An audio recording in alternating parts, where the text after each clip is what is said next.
अतीक अहमद और उसके भाई अशरफ अहमद की हत्या को पूरे 50 अतीक अशरफ हत्याकांड में हालांकि 50 दिनों का लंबा वक्त बीतने के बावजूद हत्या का उद्देश्य क्या था, इसका पता नहीं लग पाया। अतीक अशरफ हत्याकांड में अभी तक ये साफ नहीं हो सका है कि मौके से गिरफ्तार किए गए तीनों शूटर्स ने माफिया ब्रदर्स का कत्ल क्यों किया था। क्या वारदात में सिर्फ वही 3 शूटर्स थे जो मौके वारदात से पकड़े गए, या फिर वो मात्र मोहरे की तरह इस्तेमाल हुए थे और पर्दे के पीछे से काम करने वाला उनका कोई आका भी था। सनसनीखेज शूटआउट के तमाम ऐसे सवाल हैं जिनके जवाब सामने आने अभी बाकी है। माफिया अतीक अहमद के कत्ल की सनसनीखेज वारदात देश ही नहीं बल्कि दुनिया के कई हिस्सों में चर्चा का सबब बनी रही। हाई प्रोफाइल केस में जांच अभी जारी है। न्यायिक आयोग और एसआईटी दोनों ही हत्या की वजह को लेकर अभी बहुत संतुष्ट नहीं है। मामले की जांच कर रही एसआईटी अब तीनों शूटरों का नार्को या लाइव डिटेक्टर टेस्ट कराने पर विचार कर रही है। अब देखना ये होगा कि मामले की जांच कर रही एसआईटी कब इस पूरे मामले का पर्दाफाश करती है और कब जितने सवाल हैं उन सवालों के जवाब सामने आते हैं और जितने रहस्य हैं उन रहस्यों से पर्दा उठ पाता है। अब देखना यह होगा कि मामले में जांच कर रही एसआईटी इस शूटआउट का औपचारिक तौर पर खुलासा कब करती है। इसके अलावा न्यायिक आयोग की रिपोर्ट कब सामने आती है। पुलिस की जांच भी अभी तक किसी नतीजे पर नहीं पहुंची है। पुलिस तमाम दावों के बीच कई एंगल से इस हत्याकांड की जांच कर रही है।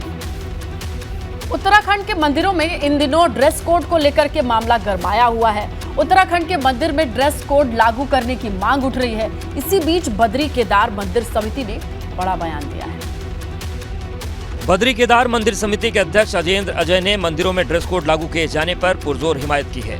तो यदि हम किसी मंदिर अथवा धार्मिक स्थल में जा रहे हैं तो हमको वहाँ की मर्यादाओं का निश्चित रूप से पालन करना चाहिए। मर्यादित वस्त्र पहन करके ही मंदिर में जाना चाहिए। बद्री केदार समिति की तरफ से इस बयान के बाद कयास लगाए जा रहे हैं कि विश्वविख्यात धाम बद्री विशाल और बाबा केदार के दरबार में भी ड्रेस कोड लागू किया जा सकता है। उत्तराखंड के 3 मंदिरों में महिलाओं और लड़कियों के लिए ड्रेस कोड लागू किया गया है। हरिद्वार के दक्ष प्रजापति मंदिर, पौड़ी के नीलकंठ महादेव मंदिर और देहरादून के टपकेश्वर महादेव मंदिर में लड़कियां छोटे कपड़े पहनकर दर्शन के लिए नहीं जा सकेंगी। ये आदेश इन तीनों मंदिरों को मैनेज करने वाले महानिर्वाणी अखाड़े ने जारी किया है, जिसका समर्थन गुजरात के पूर्व डिप्टी सीएम ने भी किया है। हिंदू संस्कृति के, भारतीय संस्कृति के अनुरूप कपड़ा पहने, वो हम सबकी जिम्मेदारी है। इतना ही नहीं, मंदिर में ड्रेस कोड जारी करने का काम उत्तर प्रदेश में भी जारी है। आगरा के कई मंदिरों में श्रद्धालुओं के लिए ड्रेस कोड लागू हो चुका है। सैकड़ों साल प्राचीन ये मंदिर है और बाकायदा ये जो नया नियम जारी किया गया है इसके लिए यहाँ एक मैसेज भी लिखा गया है, एक होर्डिंग भी लगा हुआ है जिसमें साफ लिखा है कि मंदिर में असभ्य कपड़े पहनकर प्रवेश वर्जित है। कुश्ती संघ के अध्यक्ष और भाजपा सांसद ब्रजभूषण शरण सिंह के खिलाफ लगातार प्रदर्शन कर रहे रेसलर बजरंग पूनिया, साक्षी मलिक और विनेश फोगाट रेलवे में अपनी नौकरी पर वापस लौट गए।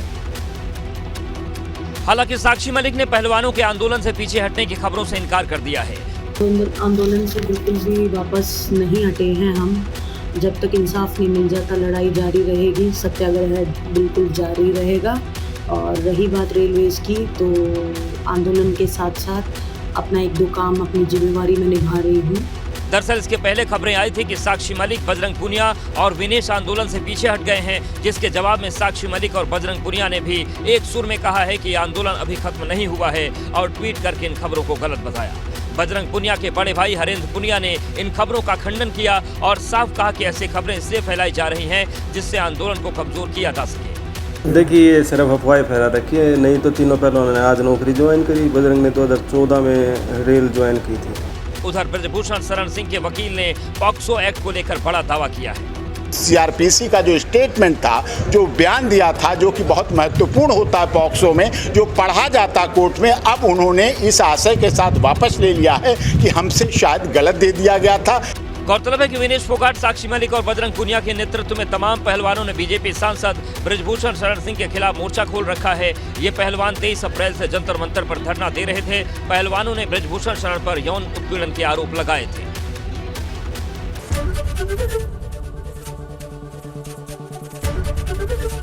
एबीपी गंगा, खबर आपकी, जुबान आपकी।